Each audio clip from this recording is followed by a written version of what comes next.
What is up, YouTube? What is up, Jet Nation? Sean back with another episode on the Jets show. Happy to be back with you guys. Here wrapping up week 3 of the preseason, Jets-Giants, the Snoopy Bowl. But before we get into that, if you guys haven't subscribed already, please do so. Hit that like button, that notification bell, so that when I release a new video, you get a notification and you can check it out. Also, if you like the content, I love to hear from you guys. So whatever your thoughts are on the particular video, the topic, whatever, please let me know in the comments. I love hearing from you guys and interacting with you. So without further ado, I think the big storyline, well, there's a couple storylines, but I would say the number one storyline that comes out of week 3 against the Giants has to be Denzel Mims. I'm super excited because I know I talked about him on previous episode recently. I've talked about him a lot in the past, and he's really making these people shut up, really making the Denzel Mims haters shut up. The guy went out there, I believe it was 102 yards and a touchdown, which was incredible catch, his first of his career. It was really exciting, and it made me really happy to see him perform well and make a big play. I mean, it's good for the Jets either way, whether they keep them, whether they trade him, whatever happens. Obviously, that's going to help his value in the trade market. But they're saying that they're not interested in trading him right now. I don't think they should trade him right now. He's only going into his 3rd year. He's got 2 more years under contract under a rookie deal. He really has no leverage in terms of a trade. I have to be honest with you. I'm very, very happy that he wants to play. That he wants to get on the field. I mean, that's the whole impetus behind him requesting a trade, is he wants to get more playing time, and I totally understand that. I totally would want every player on my roster to want to get as much playing time as possible. You don't want guys on your team that really aren't interested in playing. Some other key things I took away, obviously, Streveler. Love this guy. 3 comeback wins, 3 weeks in a row. I think what it comes down to at this point, though, is the Zach Wilson injury. If Zach Wilson wasn't injured, I see Streveler making the team and them cutting Mike White.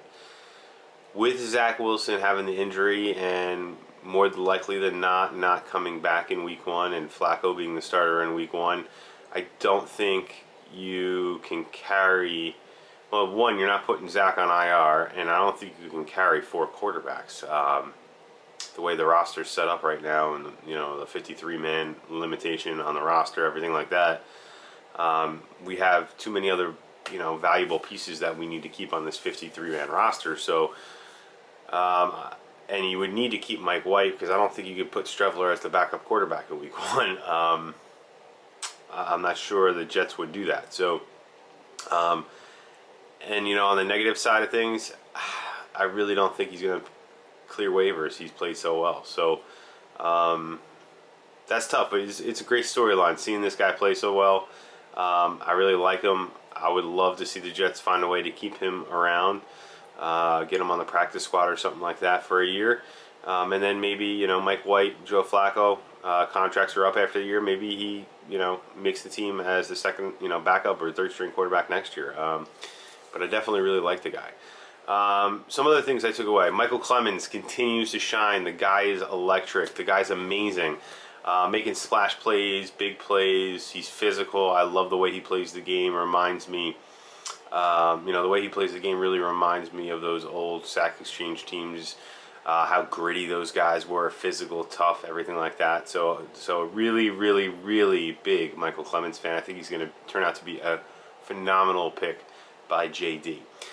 Quan Alexander also. Quan Alexander showed up, made that big hit. He's looking good. It's really nice to see that we have some more depth at the linebacker position. I mean, the linebacker position in general, Sherwood, Nasruddin, both look pretty solid out there. They look like they're developing as players, which is great to see. My 5th takeaway from the preseason game is how awesome all of the wide receivers look. I mean, from top to bottom. Guys that are not going to make this team looked really good. Calvin Jackson looked great. Jeff Smith looked great. Denzel Mims obviously looked great. Braxton Berrios caught a touchdown pass. you know, Garrett Wilson had a nice catch. I mean, on that concentration on a tip ball, I mean, that was an awesome catch. Elijah Moore, Corey Davis looked phenomenal.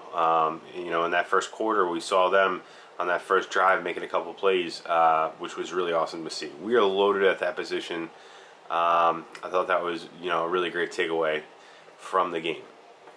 Now, before we wrap up the video, just wanted to review my 5 points or 5 things I was looking for before the game.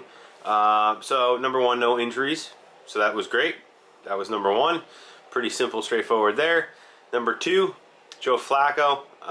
Just wanted to see some consistency out of him. He made a bad interception, a bad read on that. He was a little off on some of the deep balls, which this is why we play the preseason games. These guys need some live reps to kind of work out some of the kinks, since they haven't played in a meaningful game in quite a long time. But I would give him, you know, if you're grading him, you know, A through F, I would probably give him B minus. Is probably where I'd give him, maybe a C plus. You know, he could have done a little bit better, but I did see some great chemistry with him and some of the wide receivers, so that made me happy. Number 3 was the offensive line. I thought the offensive line looked really good outside Elijah Very Tucker. Saw some struggles out of him, but I do think he's moving to the other side. It's going to take a few games for him, and I'm not really overly concerned about him specifically, but the offensive line as a unit, I thought, played pretty well. So you could check all 3 of those off. Number 4, the running game. I wanted to see more out of the running game. The running game really came alive. I was happy to see that. We had a number of players, I mean, everybody from Tevin Coleman, Michael Carter, Ty Johnson, all made some really great plays. Bam Knight made a nice run at the end of the game in the 4th quarter, so that was nice to see that we were able to run the ball a little bit better than we were the first 2 weeks, because that was a little bit of a concern of mine. If we're going to run the ball and protect our quarterbacks, we're going to be a run, you know, first, or maybe not even a run first, 50-50 equal split, whereas a lot of teams throw the ball a lot more now. If we were going to be that 50-50 split, I wanted to see a little bit more out of that running game that we've been talking about so much so far this preseason. Lastly, my 5th one was Jermaine Johnson. Seen something out of him. I'll be honest with you, this is the only one I can't check off. I did not see very much out of him. He played most of the second half snaps. I didn't see any big flash plays or anything like that. But on the other end of things, I didn't see any major drawbacks or negative plays. I did see him clog up a couple running lanes, collapse the pocket a little bit on the one play, but nothing really overly crazy to write home about. So that's, you know, slightly disappointing. I think, you know, he's more of a guy that's going to take you know, half a season or a season to really blossom and develop into the guy that we saw him in college.